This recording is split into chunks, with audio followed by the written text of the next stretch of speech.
कुनै पनि व्यक्तिले झुटा विवरण दिए मतदाता नामावलीमा नाम दर्ता गराएको छ भने सो उप उजुरी दिनको लागि कुनै पनि वेब ब्राउजरमा apply.via.election.gov.in ब्राउज गर्नुहोस् र त्यसपछि नामावली अद्यावधिक भन्ने बटनमा क्लिक गर्नुहोस्।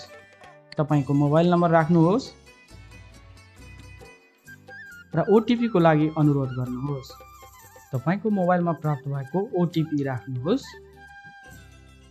ओटिपी राखिसकेपछि सिस्टम स्वतः लगइन हुन्छ।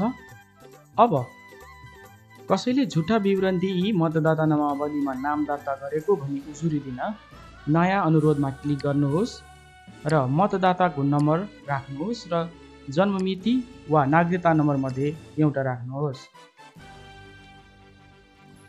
र खोज्नुहोस् भन्ने बटनमा क्लिक गर्नुहोस्। अब विवरण संशोधनको अनुसूचीहरूमध्ये अनुसूची 3 अर्थात् झुटा विवरण दिई मतदाता नामावलीमा नाम समावेश भएको उजुरीमा क्लिक गर्नुहोस् र खोज्नुहोस् भन्ने बटनमा क्लिक गर्नुहोस्। झुटा विवरण दिई मतदाता नामावलीमा नाम समावेश भएको व्यक्तिको विवरण यहाँ देखिन्छ। सो व्यक्तिको नाम नामावलीबाट किन हटाउनु पर्ने हो सोको कारण यहाँ लेख्नुहोस्। अब यसरी कारण लेखिसकेपछि आवश्यक प्रमाण कागजात समेत अपलोड गर्नुहोस्।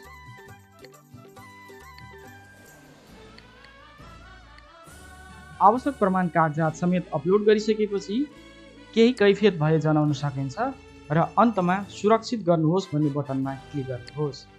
यसरी सुरक्षित गर्नुहोस् भन्ने बटनमा क्लिक गरेपछि दर्ता सफल भयो भनेर मेसेज आउँछ। यसको अर्थ निर्वाचन कार्यालयमा तपाईले उजुरी दिन खोजेको उजुरी दर्ता भएको छ। अब निर्वाचन कार्यालयले सो उप कारबाही गरी एप्रुभ गर्नेछ र एप्रुभ गरिसकेपछि एप्रुभ भनेर तपाईको मोबाइलमा मेसेज आउँछ। यदि आवश्यक प्रमाण कागज पुगेको छैन भने रिजेक्ट भनेर मेसेज आउँछ।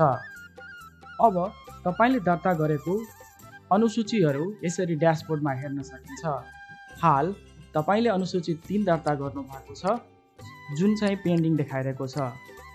पछि निर्वाचन कार्यालयले एप्रुभ गरिसकेपछि यहाँ एप्रुभ भनेर देखाउँछ भन्ने रद्द गरेको खण्डमा यहाँ क्यान्सल भनेर देखाउँछ।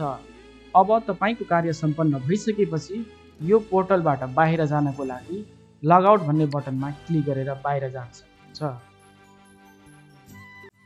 निर्वाचन आयोग नेपाल।